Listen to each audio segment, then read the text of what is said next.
Ah, les gars, c'est vraiment sérieux ce qui se passe aujourd'hui, c'est vraiment sérieux. Et là, il est très important quand même qu'on se penche là-dessus. Ça fait un bon moment que je ne me suis pas prononcé sur les questions de géopolitique internationale, mais là, je pense que le monde est au bord du gouffre. Oui, oui, nous sommes au bord du gouffre, au bord d'une troisième guerre mondiale, qui ne sera pas simplement que militaire, fusil, hein, mais qui sera nucléaire, parce que la Russie, elle seule détient pratiquement près de 5800 têtes d'ogives nucléaires. Les Américains détiennent environ 5300, 5400, avec 300, je pense 302 s'inquiètent pour la France. L'Angleterre avec quelques ogives nucléaires, l'Allemagne non, ne détient pas d'ogives nucléaires, mais voilà un peu. Donc c'est pour dire aujourd'hui que tout le monde détient au moins quelques têtes nucléaires. Pourtant, dans les années 14-18, je pense 34, 35, 38, Seconde Guerre mondiale, oui, on n'avait pas donc toute cette disposition nucléaire. Mais depuis lors, pratiquement même le Pakistan aujourd'hui détient des têtes nucléaires. C'est pour dire que cette guerre-là, si elle est enclenchée, elle ne sera pas que fusil-fusil. Elle sera nucléaire. Pour revenir donc sur la tentative d'assassinat qu'a subi, une seconde tentative d'assassinat qu'a subi donc Donald Trump, le monde retient son souffle. Pourquoi? On a l'impression qu'il y a tout un système qui est contre Donald Trump. On veut simplement l'empêcher de prendre le pouvoir d'État. Et là, on se pose des questions. Parce que si la troisième guerre mondiale se déclenche, ah, mes frères africains, il va falloir quand même qu'on commence à préparer nos affaires pour rentrer chez nous. Aller au village, cultiver le sol, cultiver la terre, même si on dit, voilà, quand même ça sera nucléaire, tout le monde sera impacté, mais quand même, on sait que nos différentes contrées ne seront pas trop impactées. Déjà, dans les années 14-18, c'est parce qu'il y avait déjà une certaine période d'esclavage, tout ça. Donc, les Noirs étaient pris de force pour aller combattre. Mais je pense que cette fois-ci, là, nous, on va les laisser entre eux et puis on va plier nos bagages pour aller au campement. C'est le moment de commencer à préparer nos affaires et puis, voilà, hein, chercher à rentrer chez nous. Parce que la Russie, elle seule détient près de 5800 têtes d'ogives nucléaires.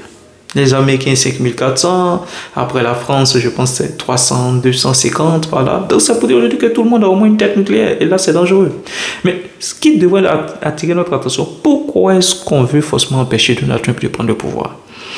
Et là, pour la première tentative d'assassinat, je me suis posé la question de savoir, mais quel était le motif du suspect? Pourquoi est-ce qu'il voulait empêcher Donald Trump? Pourquoi est-ce qu'il voulait éliminer physiquement Donald Trump? Et là, on cherche, on fouille, on ne trouve pas quand même d'alibi.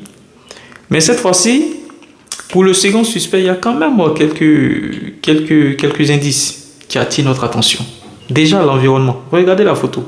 L'environnement déjà montre un peu les raisons pour lesquelles il voulait éliminer Donald Trump. Regardez un peu la joue droite du suspect. Voyez-vous un peu la couleur du drapeau là? Ça ne vous dit pas quelque chose? L'Ukraine. On a l'impression que certaines personnes veulent forcément éliminer Donald Trump parce qu'ils connaissent déjà sa position par rapport à la guerre russo-ukrainienne. Donald Trump avait comme ça dit qu'il était prêt à même régler la crise russo-ukrainienne en une journée. C'est-à-dire dès qu'il prend la tête des États-Unis, lui, en l'espace d'une journée, voire une semaine maximum, il a déjà résolu cette crise-là. Il a déjà mis fin définitivement à cette crise-là. Et même lors de son débat avec Kamala Harris, Donald Trump s'est exprimé sur ce sujet-là. Écoutons ce qu'il a dit. Et cela pourrait mener à la troisième guerre mondiale. Ne vous y trompez pas, on joue avec le feu. Et on avait un président, on ne sait même pas où est notre président. On ne sait même pas s'il est président. Et ce président, c'était la position de l'administration que c'est dans l'intérêt de l'Amérique de le faire. Alors, si Poutine devait gagner, il continuerait dans d'autres pays. Vous avez dit que vous pourriez régler cette guerre en 24 heures.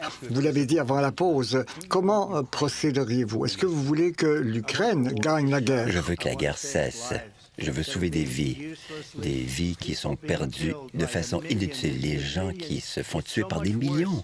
C'est tellement pire que les chiffres que vous recevez. Ce sont des faux chiffres que vous avez, que vous citez. On est là à 250 milliards de dollars parce qu'ils ne demandent pas à l'Europe qui vont en bénéficier beaucoup plus que nous si l'Ukraine gagne. Donc, eux ont dépensé 150 milliards de moins parce que vous et Biden n'avez pas le courage de demander à l'Europe, comme moi je je l'ai faite avec l'OTAN. Ils ont payé des milliards, des centaines de milliards de dollars quand je leur ai dit, soit vous payez votre quote-part, on ne vous Donc, protège voyez-vous, plus.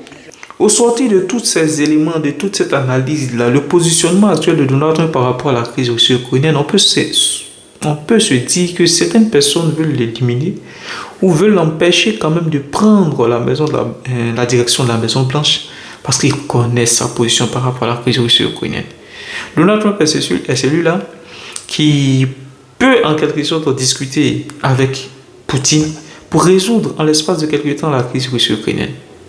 Donc, les frères, je pense que quand on suit un peu l'actualité avec le feu vert que pensent donner les États-Unis donc à l'Ukraine pour la détention des missiles à longue portée, on devrait quand même, nous Africains, commencer à préparer nos bagages. God bless.